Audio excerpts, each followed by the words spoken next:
Halo guys, Assalamualaikum warahmatullahi wabarakatuh. Jumpa lagi bersama kami di Marola Channel. Seperti biasa, kami akan memberikan informasi-informasi terbaru seputar dunia perpolitikan yang semakin hari semakin memanas. Guys, ini asli gokil banget. Hotman Paris meradang. Akhirnya tantang Rocky Gerung untuk debat, tetapi tentang hukum, bukan filsafat Kopingho. Nantangin tapi kok milih-milih ya. Kalau masalah hukum itu kan udah makan Rocky sehari-hari ya guys ya. Tapi gimana nanti perdebatannya, tolong diberikan pendapatnya di kolom komentar ya guys. Nah sementara itu, Yayasan LBH Indonesia khawatir jika Prabowo Gibran dilantik jadi presiden dan wakil presiden, negeri ini akan menjadi negeri dongeng dan komedi. Karena apa? Nah, daripada penasaran seperti apa videonya, mari diskusikan. Let's go. Mengapa angkanya 58 separuh pemilih kita memilih Pak Prabowo Gibran yang diberitakan dengan gencar di mana-mana didukung oleh presiden. Presiden punya sumber daya, punya bansos, punya uang, punya tentara, punya polisi dan seterusnya yang bisa menggalang dukungan untuk anaknya ini. Ya ini kan sesuai dalam demokrasi itu kan sudah tidak fair. Padahal demokrasi menuntut fairness. Masyarakat kita tidak melihat itu. Nggak mungkin dia lihat lagi karena kan kalau kita lihat demografi pemilih kita itu mayoritas itu mungkin 70-80% itu hanya sekolah sampai kelas 7, artinya tidak lulus SMP itu. Dan itu sebetulnya yang diperhatikan oleh Presiden Jokowi untuk disiram dengan BLT, untuk dibagikan beras sehingga beras itu cuma tiba di 02 tuh, dengan akibat harga beras sekarang 17.000 tuh dari 12.000 tuh.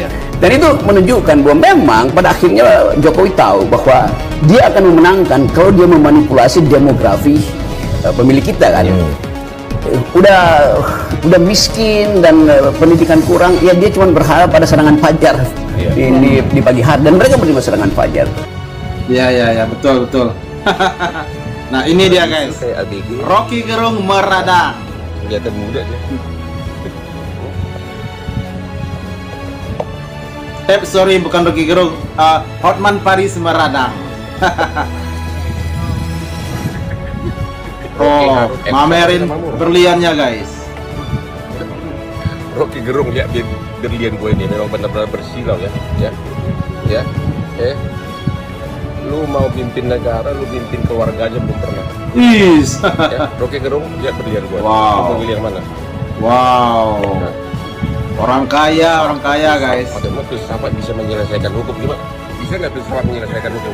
Coba. Filsafat nggak pernah bisa menyelesaikan satu perkara konflik. Itu hanya berada di awal-awal. Udah ngatur Rocky Gerung. Lu paling kau cocoknya nulis komik Kopingho, cerita silat Kopingho. Iya. Rocky Gerung Filsafat itu hanya fiksi. Oke, kalau memang kau punya nyali Rocky Gerung, debat hukum dengan saya. Kita berdebat international finance litigation, banking and finance. Iya. Lu cuma ngomong Nazi Hitler. Mentang-mentang lu ngajar di kelas itu aja kau ajarin. Kalau mau coba berdebat sama saya. International arbitration, derivative swap, construction litigation. Iya. Awal guys, gimana pendapatnya, tolong disampaikan di kolom komentar. Kok nggak imbang pengacaranya? Yang hadir ini semua pengacara top yang sudah puluhan tahun berperkara. Yang di sana Refri Harun nggak pernah bersidang. Pengacaranya berapa itu? 01. Mulia Lubis cuma konsultan. Anda bisa lihat ya betapa hancurnya pembelahan mereka. Inti pokok dari permohonan mereka adalah adanya kecurangan, rakyat disogok dengan bansos. Kalau Sami jadi pengacara perkara yang street lawyer yang sudah puluhan tahun, harusnya saya akan kumpulkan 5 masyarakat dari tiap kabupaten penerima bansos, terutama yang berpihak, bawa ke MK ratusan. Ini mereka tidak lakukan. Mereka terpengaruh sama filsafat kosong dari Rocky Gerung. Yang dibawa adalah filsuf Kristen, yaitu Romo, sama psikolog.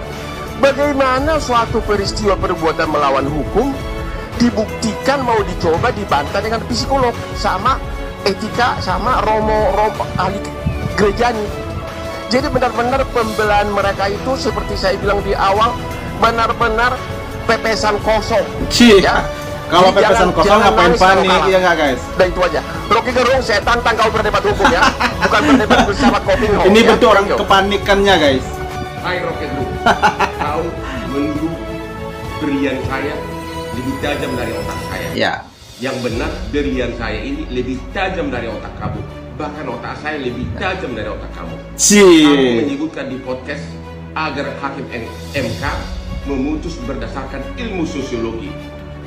Kau tahu nggak bahwa salah satu tuduhan utama dari 03 adalah bahwa Jokowi melakukan nepotisme, melanggar hukum dengan membeli suara rakyat dengan bansos. Itu kan perlu pembuktian hukum, perlu pembuktian hukum acara. Tidak bisa dengan sosiologi, harus ada bukti saksi fakta. Makanya gara-gara pendapat kamu lah, Mulia Lubis, lawyernya 03, hanya membawa ahli agama etika yaitu Romo sama dua psikolog. Bagaimana bisa psikolog membuktikan? Ya kalau nggak bisa ada nanti yang kita buktikan mati aja dalam apa keputusan hukum MK dan nanti, beli. ya nggak? Ngapain panik? Kelemahan kau yang utama karena kau mencampuri yang bukan bidangmu. Mm-mm. Kau hanya tahu ilmu filsafat, ya. Kau mencampuri yang bukan bidangmu, Rocky Gerung. Ini bukan bidang kamu. Saya bilang ini bukan bidang kamu. Ilmu sosiologi tidak Panik nggak? bisa Panik nggak? membuktikan Panik ada nggak? Ya hukum panik atau lah. tidak, tapi harus ada saksi fakta. Oke? Saya nggak dengar pengacara yang kuat logikanya. Pengacara besar yang cincinnya Ini pasti ada pertemuannya nanti. kalau beginian tidak menyelesaikan perdebatan dengan argumen, tapi diselesaikan lewat transaksi under table. Amplop tukar amplop, bukan akal tukar akal. Nanti ketika Iya. Pak Prabowo dan Gibran beneran dilantik Oktober, mau nggak mau institusi-institusi pemerintah itu akan pasang foto Pak Prabowo dan Gibran kan? Ya pasti. Saya nggak tahu, itu. YLBHI bukan institusi pemerintah kan, jadi nggak wajib. Sampai desa harus pasang. Nah, Komnas HAM. Komnas HAM. Nah, jadi bisa dibayangkan di kantor Komnas HAM, Komisi Nasional Hak Asasi Manusia akan dipasang foto Pak Prabowo dan Gibran. Iya. Terduga pelanggaran Nah, HAM. Benar juga. jadi di Ya, itu situ nanti akan menjadi kita negeri bisa lelucon bertanya- itu. kita bisa berpikir lalu masa depan gerakan civil society kita bagaimana? Segala upaya kita untuk mengungkap kasus pelanggaran HAM di masa lalu, kamisan yang sudah kita tiap minggu lakukan hingga 800 lebih ini, lalu dengan keberadaan Pak Prabowo sebagai seorang presiden, apa yang bisa dilakukan Komnas HAM? Apakah Iya. bisa kita mengutak-ngutik lagi Iya. soal penculikan aktivis itu? Nah, itu kan sudah PR besar. Bagaimana ketika korban 13 keluarga itu yang dicuri datang ke Komnas HAM menagih janji. Iya. Iya, Lalu iya, bagaimana Komnas HAM menjelaskan kepada keluarga itu? Komnas HAM Iya. akan berkata bahwa ya presiden nanti kita akan bawa kasus ini ke presiden ya Bu. Kita akan audiensi dengan Iya, presiden. dengan jaksa Dan agung. presidennya adalah Iya, Prabowo. Prabowo. Nah, Iya, ini iya, betul. sudah Dengar menjadi tuh. sebuah deadlock 002. ngomongin soal etika. Bukan hal-hal yang lain Ketika juga. Ini salah satunya Bukan. orang yang Wajah Gibran juga ingin dipasang perubahan di tidak sekolah suka. negeri Kantor di Ombudsman. seluruh Kantor Indonesia, di kantor Ombudsman, di kantor MK yang mengatakan bahwa proses revisi undang-undang itu menyalahi etik. Ternyata dia harus menerima bahwa orang yang bersangkutan menjadi wakil presiden. Ya. Lalu kemudian di level sekolah-sekolah, ketika kita ini ngomongin sistem pendidikan ya, sekolah menjadi tempat penanaman nilai. Kita selalu menggunakan figur-figur yang kita kagumi, teladani sebagai contoh. Seharusnya kita bisa mengatakan, lihatlah ini wakil presiden kita masih muda, dia mendapatkan jabatannya karena Bapaknya kompetensi presiden. dia, karena Gitu. dia orang yang bla bla bla. Iya. Bukan realitinya enggak. Bagaimana seorang guru bisa menjelaskan itu? Nah, ini adalah impact nyata Iya, dari iya, betul. keterpilihan Prabowo dan Gibran ini. Iya. Iya, benar. Dengar tuh ya. Itu benar loh yang terjadi. Raya kayak ini. Raya. Oke, mantap. Luar biasa ya. Tapi saya yakin guys, gimana pendapatnya tentang tantangan Hotman Paris kepada Rocky Gerung untuk debat. Tapi debat kok dia ngatur-ngatur gitu ya. Dia nantangin aja, tapi kok harus tentang hukum gitu ya.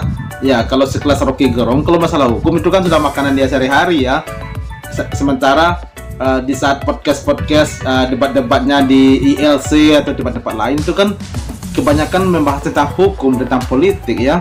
Ya kalau dia bicara soal hukum, Hotman Paris debat dengan Rodney, ya saya yakin, guys, gimana pendapatnya? Kalau saya berpendapat itu akan skornya 5-0 tuh, bakal mana Rocky Gerung tuh. Nah, kalian gimana pendapatnya? Tolong disampaikan di komentar. Oke guys, terima kasih telah menonton dan sampai jumpa lagi di video berikutnya. Thank you. Thanks for watching.